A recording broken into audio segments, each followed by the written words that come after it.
Om Swastiastu.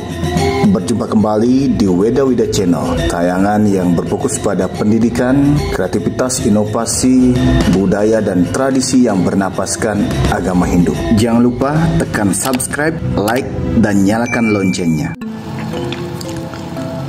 Dalam pemerintahan Raja Karangasem kedua, yaitu Tritunggal ke-1, di antaranya I Gusti Anglurah Wayan Karangasem, I Gusti Anglurah Nengah Karangasem, dan I Gusti Anglurah Ketut Karangasem memiliki satu-satunya saudara perempuan yang bernama I Gusti Ayu Nyoman Rai yang dijuluki Ratna Inten. Pada saat itu kedapatan sedang hamil. Sudah tentu keadaan ini menimbulkan kemurkaan pada raja dan saudara-saudaranya, karena hal ini adalah sebuah aib. Orang yang sampai berani menghamili saudara raja berarti berani terhadap raja, dan hukumannya adalah mati. Raja tiga bersaudara lalu memanggil saudara perempuannya dan menanyakan siapa yang berani menghamilinya. I Gusti Ayu Nyoman Rai mengatakan bahwa yang telah menghamilinya adalah Ide Betara Gede di Gunung Agung. Raja dan saudaranya sempat tidak mempercayai keterangan saudaranya itu dan memerintahkan satu pasukan pengawal bersiap-siap untuk melaksanakan eksekusi. Lalu I Gusti Ayu Nyoman Rai berkata pada raja, "Ya, kalau Anda bertiga tidak percaya, baiklah, malam nanti bisa disaksikan di rumah kita ini, di gedung tempat tidurku. Kala itu yang menghamili saya akan datang." Malam itu kebetulan bulan purnama. Di halaman tengah Puri Amla Raja dipenuhi oleh para punggawa serta sikep atau pasukan pengawal yang langsung siap melaksanakan eksekusi atas perintah raja. Pada saat itu I Gusti Ayu Nyoman Rai telah selesai berbenah diri, selesai keramas dan berhias. Malam begitu larut. Bulan purnama bersinar cukup terang membawa udara yang sangat sejuk. Masuklah I Gusti Ayu Nyoman Rai ke tempat tidurnya dengan membiarkan pintu tidak terkunci. Gedung tempat tidur beliau ini berupa balai gede di bagian utara menghadap ke selatan. Sebelumnya, gedung itu sudah diperiksa. Hanya ada sebuah lampu minyak kelapa yang memberikan sinar cukup terang di dalam kamar yang tidak begitu luas. Menjelang tengah malam, semua yang hadir di luar menyaksikan ada sebuah gumpalan bola api yang berwarna biru bening terbang di angkasa, datang dari arah Gunung Agung di barat laut. Bola api itu pertama-tama berkeliling di atas rumah tempat tidur I Gusti Ayu Nyoman Rai, kemudian berhenti di atas atap rumah itu. Lama gumpalan api itu berada di atas atap, sehingga orang terpana dan tidak sempat berbuat apapun. Raja dan saudara-saudaranya yang ikut menyaksikan peristiwa itu hanya diam. Namun sekejap api itu hilang. Kemudian di sekeliling pekarangan itu, orang-orang mencium bau harum yang lembut, bau yang tidak berasal dari suatu bunga, bukan juga dari suatu minyak wangi. Hanya bau harum semerbak yang lembut. Waktu itu, di dalam kamar tidurnya I Gusti Ayu Nyoman Rai jelas terdengar suara laki-laki dan suara I Gusti Ayu Nyoman Rai sendiri, seperti orang berkasih-kasihan, sangat romantis. Lalu pintu rumah yang tiada terkunci dicoba dibuka pelan-pelan untuk mengetahui apa sebenarnya yang terjadi. Dari luar, di celah pintu yang tiada terkunci itu, nampak jelas sinar lampu minyak yang masih bersinar. Tetapi begitu pintu dibuka, Di dalam kamar yang kelihatannya hanya gelap gulita, pekat sekali.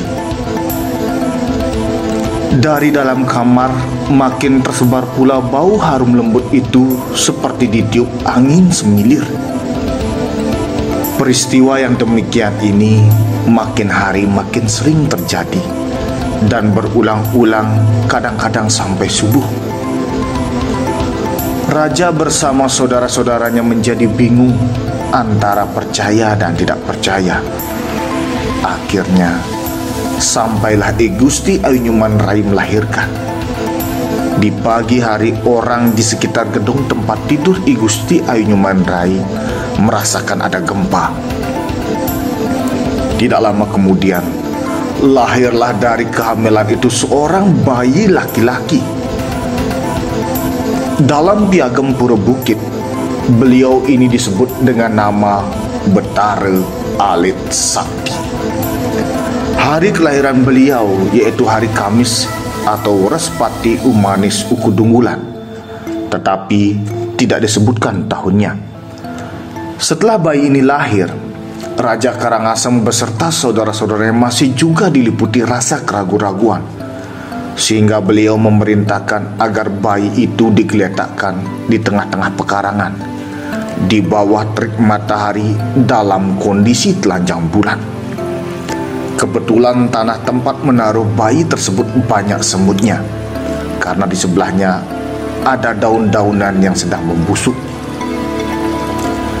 Setelah bayi itu ditaruh begitu saja, nampaknya ia terlindungi dari terik matahari, bukan karena adanya awan atau mendung di atasnya, tetapi si bayi sama sekali terjauhkan dari sinar matahari. Seperti ada sesuatu yang menghindarkan si bayi dari udara panas akibat sinar matahari. Dan ternyata semut-semut yang dekat di sana menjauh, tidak berani menggigit. Bayi yang baru lahir itu lalu dipindahkan dari satu tempat ke tempat yang lain dengan keadaan yang serupa, tetapi sama sekali terhindar dari terik matahari dan tercium bau wangi yang sangat lembut yang selalu senantiasa mengikuti kemana bayi itu dibawa. Kejadian ini membuat raja beserta saudara-saudara menjadi percaya. Beliau, Ida Betara Alit Sakti, diceritakan sebagai seorang putra yang cerdas, berwibawa dan rupawan. Di dalam piagam Pura Bukit yang sampai kini disakralkan oleh seluruh keluarga besar di Puri Karangasem, hanya disebutkan bahwa beliau ini lahir dalam satu hari dengan saudara sepupu beliau yang disebut dengan Cai Ketut Karangasem. Ida Betara Alit Sakti lahir pada pagi harinya, sedangkan sepupunya lahir pada senja hari. Karena itu beliau duran atau lebih tua, sehingga sepupunya dipanggil Cai atau kamu. Disebutkan juga dalam piagam Pura Bukit, aku mairib Cai Ketut Karangasem, dan Cai Ketut Karangasem mairib aku. Sebelum Ida Betara Alit Sakti mekupak atau giginya tanggal, kira-kira menjelang usia 7 tahun, beliau tetap dalam asuhan Ramanda 3 bersaudara. Menurut piagam Pura Bukit, segala upacara sewaktu kecil senantiasa diselenggarakan sebagaimana mestinya. Segala sesuatunya bersama-sama dengan sepupu beliau, yaitu Cai Ketut Karangasem. Kemudian setelah beliau mekupak, beliau memohon kepada Ramanda bertiga agar dibuatkan rumah di suatu tempat di dekat Gunung Lempuyang. Rumah ini supaya berbentuk balai gaduh dengan satu balai panjang, di hadapannya menyerupai pura desa atau pura pusat. Di dalam piagam Pura Bukit, nama komplek pura tersebut dikenal dengan nama Pura Bukit sebagai tempat bersemayam beliau dengan ibundanya, berikut Ide Ibiang Idewa Ayu Pusah, yang merupakan saudara ayah beliau, yaitu Ida Betara Gede di Gunung Agung. Demikianlah keberadaan Pura Bukit yang terletak kurang lebih 10 km dari kota Amlapura ke timur.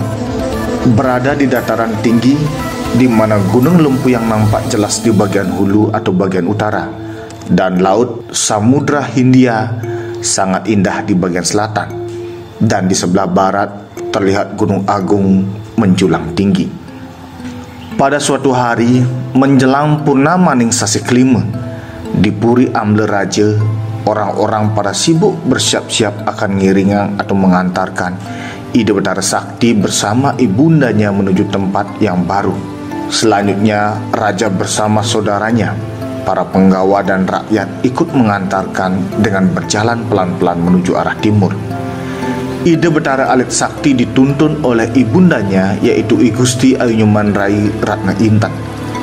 Dalam perjalanan yang agak menanjak antara desa Tegalinggah dan desa Tibulake, Ibunda Betara Alit Sakti memungut sebatang kayu yang dipergunakan sebagai tongkat. Batang kayu itu adalah batang kayu kepal. Dengan sebatang kayu itu beliau semakin bergegas berjalan menuntun putranya. Makin jauh terasa semakin cepat, dan orang-orang melihat beliau berdua sudah jauh di depan. Raja beserta iringannya seperti tertinggal jauh, dan beliau, Betara Alit Sakti beserta ibundanya, makin samar dilihat oleh orang banyak. Setelah beliau berdua sampai di dataran tinggi di depan bangunan Gegaduhan, Ibunda beserta Betara Alit Sakti menancapkan tongkat kayu kepal itu, dan hanya ini yang dapat disaksikan oleh raja beserta pengiringnya. Karena Ida Betara Alit Sakti beserta ibundanya Raib tidak tampak lagi. Tinggallah tongkat kayu kepal tersebut sebagai saksi bisu, namun mengandung penuh arti. Sampai sekarang tongkat kayu kepal ini tumbuh menjadi pohon besar. Demikianlah sepenggal kisah putra dari Ida Betara Gede Gunung Agung yang bergelar Ida Betara Alit Sakti, yang disarikan dari buku yang berjudul Kupu-Kupu Kuning yang Terbang di Selat Lombok, karya Anak Agung Ketut Agung. Untuk kisah selanjutnya tentang Perang ke Lombok yang dibantu oleh pasukan Bala Samar yang berasal dari daun kayu kepal yang berguguran menjelma menjadi kupu-kupu kuning akan dibahas pada video berikutnya. Semoga tayangan ini bermanfaat.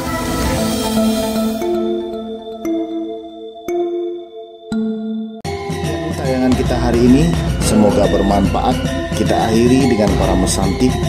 Om Santi Santi Santi Om.